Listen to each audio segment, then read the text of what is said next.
2025 की सबसे ज़्यादा दुखद और दिल दहला देने वाली घटना आप सभी ने सुनी होगी कि एयर इंडिया का एक विमान AI-171 जो कि बोइंग 787 ड्रीम लाइनर था, सरदार वल्लभ भाई पटेल इंटरनेशनल एयरपोर्ट से लंदन जाने वाला था। उड़ान भरने के कुछ समय बाद ही क्रैश हो जाता है।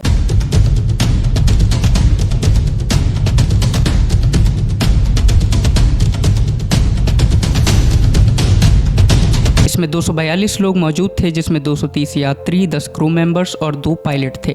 विमान में गुजरात के पूर्व मुख्यमंत्री विजय रूपाणी भी मौजूद थे। 230 यात्रियों में से 169 भारतीय थे, 53 ब्रिटेन के नागरिक थे, 60 पोर्चुगीज और 1 कैनेडियन थे। 2 पायलट, पहले सुमित सब्रवाल जिन्हें 8200 घंटे का फ्लाइंग एक्सपीरियंस था, उनके को पायलट को 1100 घंटे का फ्लाइंग एक्सपीरियंस था। क्रू मेंबर्स के नाम भी आप यहाँ पर देख सकते हैं: दीपक पाठक, साइनिता चक्रवर्ती, नंगथोई शर्मा, रोशनी सोंघारे, श्रद्धा धवन, अपर्णा महादिक, मैथिली पाटिल, इरफान शेख, लेमनंथम सिंगसन और मनीषा थापा।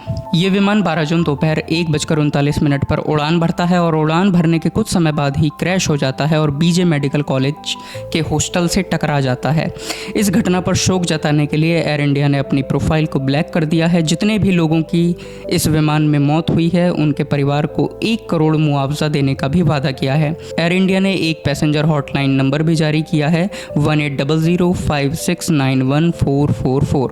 चमत्कार की बात यह है कि इस विमान दुर्घटना में से 2 लोग बिल्कुल सुरक्षित हैं, एक भारतीय नागरिक हैं और दूसरे ब्रिटेन के रहने वाले रमेश विश्वास कुमार। अब बात करते हैं कि इस प्लेन क्रैश के पीछे कारण क्या था। कुछ लोगों का कहना है कि फ्यूल मात्रा से अधिक भर दिया गया था, इसीलिए प्लेन क्रैश हो गया। कुछ लोगों का कहना है कि दोनों इंजन फेल हो गए थे, इसलिए प्लेन क्रैश हुआ, लेकिन इसकी पुष्टि अभी पूरी तरह से नहीं हुई है। चौंकाने वाली बात यह है कि बोइंग 787 ड्रीम लाइनर बहुत समय से विवादों और आरोपों में घिरा हुआ था। बोइंग एक अमेरिकन कंपनी है जो कि एक ऐसा एयरक्राफ्ट बनाना चाहती थी जो कम फ्यूल में ज़्यादा उड़ान भर सके, इसीलिए इसमें हाईटेक चीज़ों का इस्तेमाल किया गया था, इसीलिए इसके लॉन्च में भी डिले हुआ।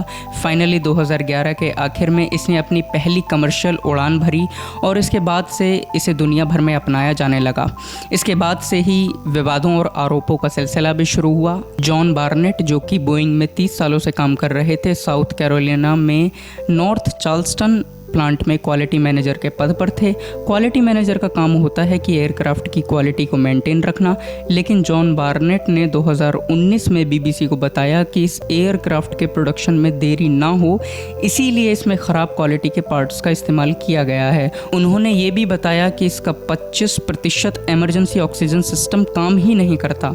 उन्होंने ये बातें अपने मैनेजर्स को भी बताईं, लेकिन कोई एक्शन नहीं लिया गया और बोइंग के द्वारा ये सारे आरोप खारिज कर दिए गए। मार्च 2024 में जॉन बार्नेट ने खुद को गोली मारकर आत्महत्या कर ली, लेकिन सभी को ये लगता है कि ये कोई आत्महत्या नहीं थी। जॉन बार्नेट इकलौते ऐसे व्यक्ति नहीं थे जो ये सब कहते थे। सैम सोलहपुर जो कि बोइंग इंजीनियर थे, उन्होंने FAA को बताया कि इसमें ख़राब क्वालिटी के पार्ट्स का इस्तेमाल किया गया है। FAA ने इसकी जांच की और इसकी डिलीवरी पर रोक लगा दी। इस एयरक्राफ्ट के बनने के कुछ सालों बाद ही इसकी बैटरीज में दिक्कतें आने लगीं, जिसकी वजह से इसकी उड़ान पर भी रोक लगाई गई। बोइंग ने इस विमान को बिल्कुल सुरक्षित बताया। इससे पहले कोई बड़ी दुर्घटना नहीं हुई थी, लेकिन अहमदाबाद की इस दुर्घटना ने पूरे देश को, पूरी दुनिया को दहला कर रख दिया है।